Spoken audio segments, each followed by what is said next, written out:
NDA में ऐसा लग रहा है सब कुछ ठीक नहीं है। एलजेपी और जेडीयू आमने सामने आ गए। पहले चिराग पासवान ने सीएम नीतीश कुमार पर सवाल उठाया तो अब जेडीयू ने एलजेपी के खिलाफ मोर्चा खोल दिया है। जेडीयू एलजेपी को परिवार की पार्टी बताया और मीडिया में बने रहने के लिए बयानबाजी का आरोप लगाया। जेडीयू के वरिष्ठ नेता और मंत्री महेश्वर हजारी ने कहा कि एलजेपी पर उच्च स्तरीय बात होगी, जो फैसला होगा सबको मान्य होगा। महेश्वर हजारी ने कहा है कि चिराग पासवान कमजोर विद्यार्थी हैं, मीडिया में चमकने के लिए बयान देते हैं, जिनकी तैयारी नहीं वो चुनाव से भागेगा। तो आप देख सकते हैं कि खुद ही एनडीए में भी अब फूट दिख रहे हैं और कई सवाल उठाया जा रहा है। अब जेडीयू ने मोर्चा खोल दिया है तो दूसरी तरफ पहली बार नहीं हुआ है कि जब चिराग पासवान ने सवाल नहीं उठाया है। इससे पहले भी वो कई मुद्दों को लेकर सरकार को घेर चुके हैं।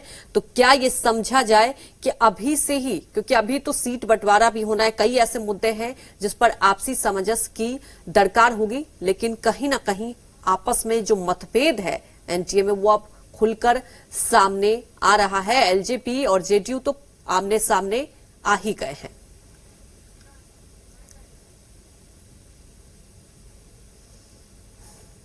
एलजेपी की भाषा जो हो, एलजेपी की भाषा एलजेपी के उनकी अपनी पार्टी है, उनके परिवार की पार्टी है, वह जाने। हम लोगों का जो काम है बिहार सरकार हम लोग जनता की सेवा कर रहे हैं। एलजेपी के लिए तो उच्च स्तरीय बात होगी, उच्च स्तरीय जो भी फैसला होगा वो सबको मान होगा। जो सीधा कहे, जो सियासत में कमजोर रहते हैं, जो जनता के बीच में नहीं आते हैं, सिर्फ मीडिया में चमकने के लिए कुछ से कुछ बोलते हैं, तो मीडिया में चमकने के लिए सब बोलते हैं कुछ लोग। तो जिन लोगों को तैयारी नहीं तो स्वाभाविक बात है चुनाव से भागेगा। एनडीए के सहयोगी एलजेपी और जेडीयू में तकरार से कई सवाल उठ रहे हैं। एनडीए का आखिर क्या होगा? विधानसभा चुनाव में एनडीए एकजुट रह पाएगा?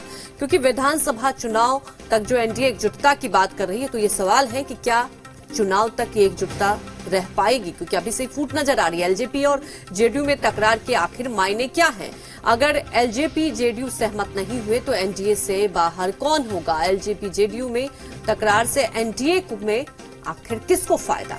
एलजेपी जेडीयू की तकरार की असली वजह क्या है?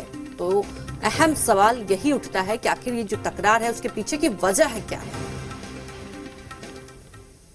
वहीं एलजेपी जेडीयू में तकरार को लेकर सियासी गलियारों में भी चर्चा तेज है। आरएलएसपी के प्रधान महासचिव माधव आनंद ने कहा है कि चिराग अगर जनता की जान बचाने की बात करते हैं और उनको कमजोर कहा जा रहा है, तो क्या जेडीयू मजबूत है? अकेले चुनाव लड़कर देख लीजिए, पता चल जाएगा कि कौन कितने पानी में है। जबकि आरएलजेडी प्रवक्ता मृत्युंजय तिवारी ने भी सवाल उठाया है। यही अंतर है जनता दल यूनाइटेड और महागठबंधन के नेताओं में। अगर चिराग बाबू भी अगर बिहार की जनता की बात कर रहे हैं, जनता की जान बचाने की बात कर रहे हैं, अगर उनको भी कमजोर विद्यार्थी कहा जा रहा है, तो क्या जनता दल यूनाइटेड बहुत मजबूत स्थिति में है? तो अगर आप अच्छे विद्यार्थी हैं तो अकेले चुनाव लड़के देख लीजिए, आपको पता चल जाएगा कि आपने कितनी मेहनत की है। और श्री चिराग पासवान जी ने कई मौकों पर बिहार सरकार की खामियों को उजागर किया है और बिहार सरकार को आईना दिखाने का काम किया है। यही बात जेडीयू के नेताओं को नागवार गुजर रही है और जेडीयू के नेता अपमानित कर रहे हैं चिराग पासवान जी को, आदरणीय रामविलास पासवान जी को, उनकी पार्टी को।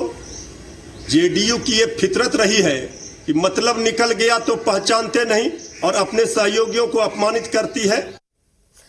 तमाम जानकारी के साथ हमारे संवाददाता आशुतोष लाइव जुड़ चुके हैं। आशुतोष, अभी तो चुनाव का वक्त आ गया और अभी और भी लंबा वक्त है।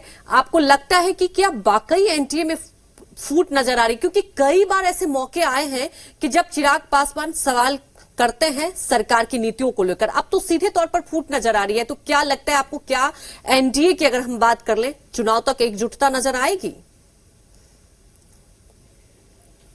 देखिए, जो वर्तमान हालात हैं और जिस तरह से महेश्वर हजारी का जो बयान आया है, उसे साधारण बयान नहीं कहा जा सकता, क्योंकि उन्होंने साफ तौर पर रामविलास पासवान पर या फिर एलजेपी पर परिवार की पार्टी का होने का आरोप लगाया है। और आपको याद होगा कि एक समय था जब एनडीए में उपेंद्र कुशवाहा भी हुआ करते थे और उन्होंने एक इंटरव्यू के दौरान ये कह दिया था कि नीतीश कुमार को अब सीएम का पद छोड़ना चाहिए, सीएम के पद पर कोई दूसरा शख्स बैठे तो बेहतर होगा। और उपेंद्र कुशवाहा का क्या हाल हुआ था ये सब लोग जानते हैं। उनको एनडीए छोड़ना पड़ा था, मंत्री पद छोड़ना पड़ा था केंद्र में, और लगभग अभी जो परिस्थितियां बन रही हैं वो तय हो चुका है कि जेडीयू एलजेपी को एनडीए से निपटाने में जुट चुकी है।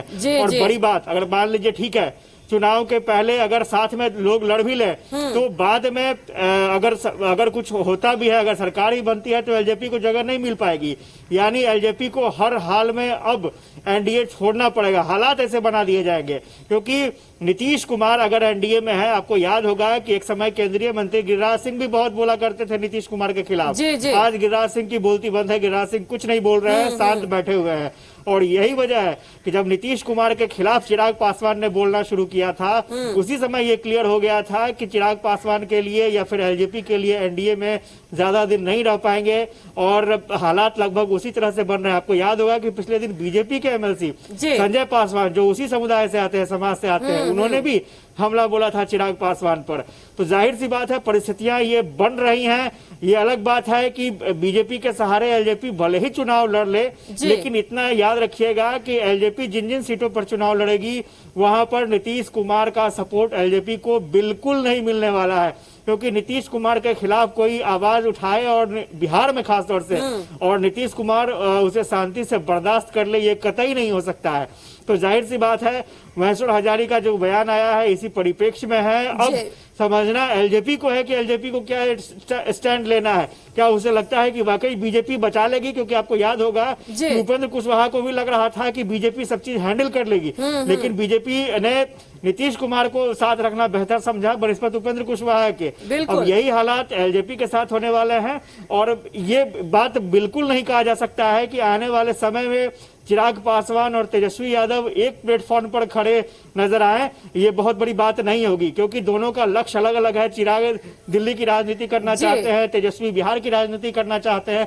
दोनों का कॉम्बिनेशन बन सकता है, लेकिन फिलहाल ये अटकलें हैं। लेकिन जेडीयू की तरफ से जो महेश्वर हजारी का जो बयान आया है वो बहुत बड़ा बयान है, और इसे हल्के में लेना ये मुझे नहीं लगता है कि कोई बिल्कुल आशुतोष, आपने कई पॉइंट को ऐसे उजागर किया है और उस पर गौर करने वाली बात है। खास तौर पर बीजेपी का क्या रुख होगा, क्योंकि एक अहम बात है कि ऐसा लग रहा होगा चिराग पासवान को, क्योंकि केंद्र में भी साथ में है, कि बीजेपी का समर्थन मिलेगा। लेकिन बिहार की राजनीति कुछ और है, क्योंकि साफ तौर पर खुद अमित शाह ने जब ये कह दिया कि हम लोग नीतीश कुमार के नेतृत्व में चुनाव लड़ रहे हैं, यहां तक कि सीएम का चेहरा तक बता दिया, तो समझा जा सकता है कि आगे क्या रास्ता होगा और क्या परिस्थिति